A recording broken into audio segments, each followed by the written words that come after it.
Hello viewers, my name is Dr. Andrew Dean. I'm the Vice President of Research and Innovation at Lakehead University. Today I bring you another interesting research topic and researcher in this edition of Research Matters. So Dr. Kristen Jones-Bonofoglio is the Director and also an Associate Professor at Lakehead University's School of Nursing. She's also the Director of the Center of Healthcare Ethics.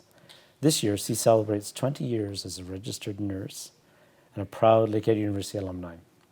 She is a strength-based researcher with interests in healthcare ethics, moral distress, resilience, compassion, leadership, and mental health and well-being. Kristen was born and raised here and continues to make Thunder Bay her home with her family, John, and family. So welcome, Kristen. I'm so pleased to have you here today to talk about Lakehead University's Center for Healthcare Ethics. This is a vibrant research center that acts as a resource to the university and communities in Northwestern Ontario. And 2023, believe it or not, will be the 25th anniversary of the Center of Healthcare Ethics. So it's really a wonderful way to begin our anniversary celebration and to highlight our many exciting activities and contributions.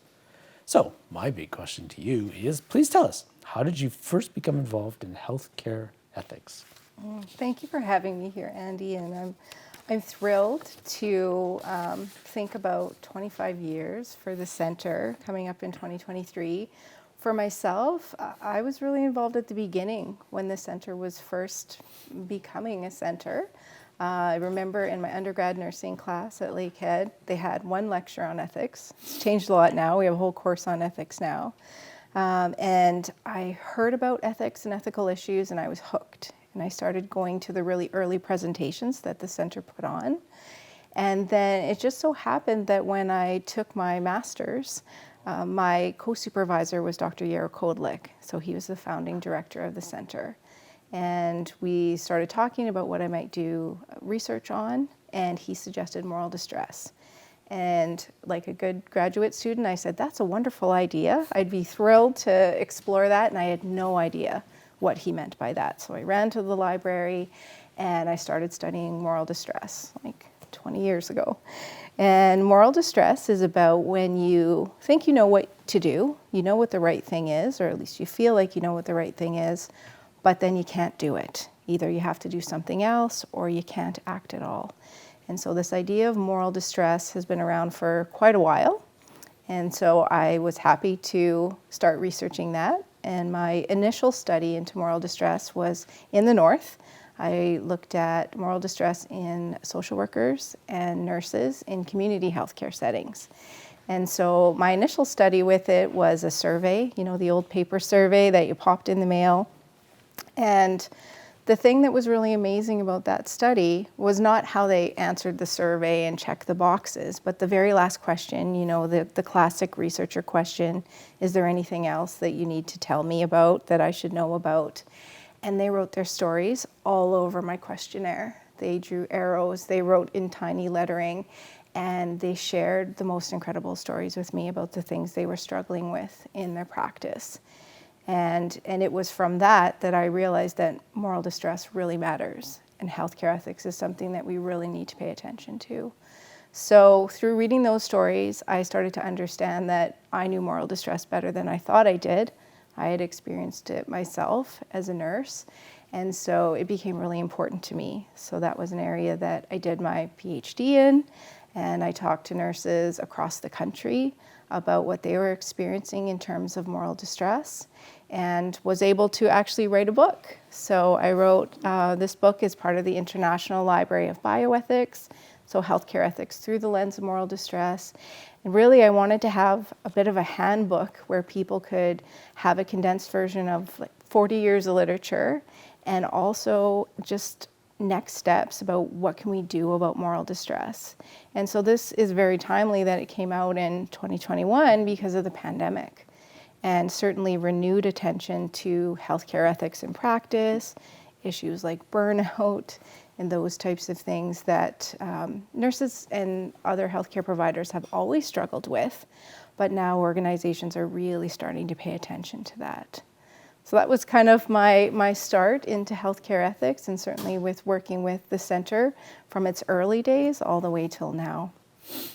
It's fascinating. So when you say moral distress, like kind of the inability to act, is it do you think it's fear or lack of knowledge, or or is it a combination of different things? Yeah, so that's a really great question. I think that's exactly it. It's a number of things. It depends on the situation. It depends on the person. Sometimes there's organizational barriers like policies that just don't work for practice. Sometimes it is fear. You're right, absolutely. There are risks sometimes to acting or not acting. Sometimes it's knowledge and training. So certainly the center can help out in some of those areas to give people sometimes the language to describe what their experience or to advocate for themselves. And how does the center itself, does it have any particular sessions on moral distress, or does it have a particular focus in that area, or just basically on healthcare ethics? Yeah, so we really talk about diverse topics, really across the board, maybe some topics that people wouldn't think are under the umbrella of ethics. And we have an education series that we offer monthly, free to the public, called Encounters in Bioethics. So we have a guest speaker that comes. Now we do it on Zoom, which makes it much more accessible than just having it available locally. And we also have a shared bioethicist. So Dr. Ryan Tompkins works with the center, and he does ethics consults and education and training specific for organizations, so teams, works with them on their policies and procedures. And also ethics is a really important part of accreditation now for healthcare organizations. So it's really getting the attention that it deserves. And again, I think COVID has presented an opportunity for us to pay attention to some of the things that maybe before we recognized, but we thought we'll get to that later.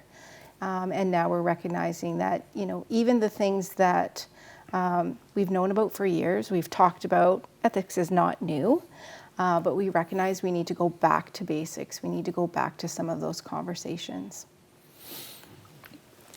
I've been very fortunate to go to a few of the encounters in bioethics, and to be honest, sometimes I think, am I really going to be excited about this? Is this something I really want to do? I don't want to put it down. Sure. But then, each time I've gone, I went, like, this is really, really interesting stuff. Like, the speakers are engaging, and it makes you just think about, like your role in decision making, and how other, health professionals need to constantly be, what is the right thing to do? What's the ethical thing to do in certain situations? Yeah, and I appreciate that you're saying that, because I think a lot of people are intimidated by healthcare ethics. They're thinking, well, it's an ethicist's job, or maybe it's only a role for healthcare providers. It's really, there's an opportunity for everyone's voice to be heard in healthcare ethics. More and more now we hear about patients and families having a role in healthcare, whether it's, in policy and procedures or sitting on boards. So also in healthcare ethics, patients and families' voices need to be heard. And that's one of the reasons why we have the encounters in bioethics, and we have it open to the public, is everybody needs to be part of these conversations, because at one time or another, we're all going to be a patient, and these types of decisions are going to impact us, and we need to make sure that people understand different perspectives and different experiences that happen in healthcare. I know after we come back from the break, we'll probably have a chance to talk a little bit about how the pandemic, a very unique time in our lives, has certainly had an impact on just the way people think, the way they interacted, but certainly on health as well. So, viewers, we're going to take a brief break and join you soon with Dr. Kristen Jones-Bonofoglio.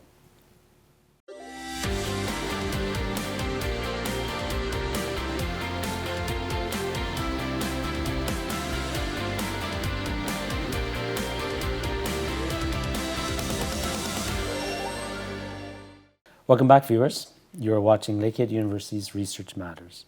And today I'm in a conversation with Dr. Kristen Jones-Bonofoglio, the Director and Associate Professor at Lakehead University School of Nursing. She's also the Director of the Center for Healthcare Ethics at Lakehead. So, our science is Research Matters. Yes. We talked a little bit about the accessibility of the encounters in bioethics, but still there's probably maybe a little bit of fear of people about, the world of ethics. Is that just an academic thing? Yes. But can you tell me, in your opinion, why this research matters? Yeah, so thank you for that question. And I think one of the things that I always like to share with people is that healthcare ethics research is really diverse. And a lot of times people think that it's only about specific issues, maybe at the beginning of life or end of life, or something that they see on the news, something that they would never encounter. And I really like to approach healthcare ethics from the perspective that it's about our everyday decision making. All of us are always making ethical decisions about, the products we buy, or places that we want to go, or who we interact with, who we don't interact with. So ethics is about those contemporary issues. And then now ethics is also about those future issues that are not so far distant in the future. I think about things like artificial intelligence, robots in healthcare, gene editing, those types of things where, it may not touch on our lives directly, but we should definitely be thinking about them and have some input into thinking about what some of the future ethical issues might be, because we need to anticipate some of these things as well, because technology changes so quickly and ethical issues are upon us before we even realize. So I think there's an opportunity for everybody to make a contribution. But like you said, people are afraid. They're thinking, I don't really know the language. Maybe I don't know the literature around it. But healthcare ethics comes down to basic experiences for people. So you had mentioned about the pandemic and how that's really drawn our attention to certain things that maybe we didn't pay attention to before. So I think about an issue like burnout. I mean, burnout was always there in our healthcare providers. We've known about it, we've studied it. But now we have that opportunity to really start talking to healthcare providers about what is it that you need. And so when we think about why does healthcare ethics matter, we think about the impact of difficult experiences on people's lives and the difference of whether or not they're going to stay a nurse or a doctor or a social worker, or they're going to leave their profession because they feel like it's hurting them more than it's helping other people or even themselves. So it's incredibly important research that the center is able to hopefully make accessible to not only healthcare providers, but we think about students in post-secondary institutions, even high school students who are thinking about going into healthcare. And then certainly we have a lot of people involved with the center who are retired healthcare professionals. So we see that historical perspective sometimes coming into the conversations about what healthcare used to be, how it's changed, and that can inform conversations as we move forward to think about, well, how do we want our healthcare to look in the future? And how can we make sure that not only is the system itself sustainable, but how is it sustaining the workers, the people who are actually doing that caring work? That's really interesting. So, I also really like how you brought in that, often people think about ethic or ethical decisions as almost something at end of life, kind of like, it was made okay or whatever. But really, ethical decisions and how we wrestle with them as a society, and a lot of them are based around health, they're throughout everything we're doing now. I mean, you mentioned about gene editing. Sure, we'd like to all have a situation where people don't have diseases. You could stop Alzheimer's, but on the other hand, you kind of think, well, is this correct? Is this interfering? Is this, affecting fate? Is it, et cetera? And those are huge questions. We wrestle with them all the time, right? Yes, absolutely. Can you give some specific impacts of healthcare ethics in Northwestern Ontario? Yeah, so certainly we know that in the north we're under-resourced, and so in the area of ethics is no exception to that. In Southern Ontario, many institutions will have a full-time bioethicist, so generally speaking, we don't have that luxury here. It'd be great if we did. So having the Centre for Healthcare Ethics working with many different members, we have 24 institutional members right now. We all work together to address these issues using our shared bioethicist, using the resources that the center makes accessible to really help people navigate, again, those like everyday issues that we're experiencing, some of those bigger issues that maybe we don't face every day, and then some of those future issues. So thinking about, where are we going to put our resources? How are we going to set up our policy, hopefully, to be fair and equitable to the communities that we serve. So there's a lot of working together that I think naturally happens in the north. We do that really well here because we have to. And the center's part of that in terms of having healthcare ethics resources because we don't have full-time bioethicists in every institution across Northwestern Ontario. So it's really important. It's amazing how you mentioned the number of institutions that share in this agreement for our one bioethicist. It's Yes. that is a very Northern Ontario kind of thing. Can you tell me, in your opinion, whether beyond the under-resourced, which is kind of a common thing we're seeing in a Yes. lot of these research matters about Northwestern Ontario, is there any particular healthcare ethics or ethical regions in Northwestern Ontario that are maybe unique that need more attention? Just in terms of issues? You mean unique issues Yeah, within the unique region? issues, yeah. Yeah, well, because I'm a strengths-based researcher, I like to look at the strengths versus the challenges or the issues a little bit more. So what I see as one of the unique strengths that we have here in the North is innovation and those relationships that really make things happen. So we have incredible ethics champions really across Northwestern Ontario who are so dedicated to making sure that quality care and the ethics of the practice is deeply embedded in their organizations. So they're working so hard to have ethics committees to support staff in real time. When I mentioned about not having a full-time bioethicist at every institution, so as a result of that, institutions need to build like pods of ethics champions so that ethics can be addressed in real time in their organization. Because the Center for Healthcare Ethics isn't available 24/7 for like a 911 ethics call, they have to make sure that they build capacity within their organizations to be able to address things in real time and to really support staff when that happens. And you would think that during the COVID-19 pandemic that ethics might have gone to the wayside because we were busy with many other things that were acutely important.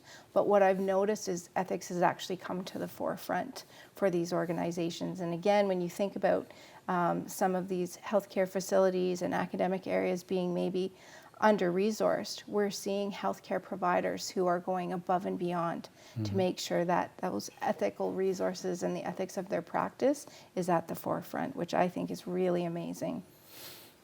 That's great to hear. You sometimes wonder about sustainability of that. Can it happen all Yes. the time? It's one of the things I think we've heard from some of the other speakers about.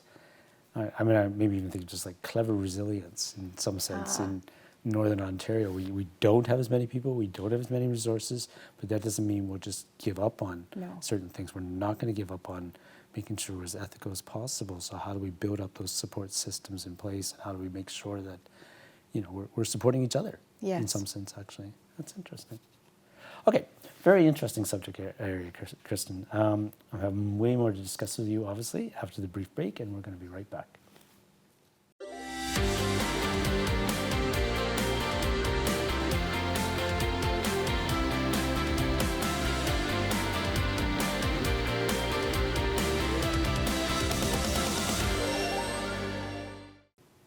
Welcome back, viewers. Today, Dr. Kristen Jones-Bonofoglio is speaking to us about her research on healthcare ethics. It is essentially a collection of principles to guide healthcare professionals, doctors, nurses, and other clinicians to providing medical care. There are moral beliefs, including a sense of what is right and wrong, covering the provider's duty of treating their patients as well.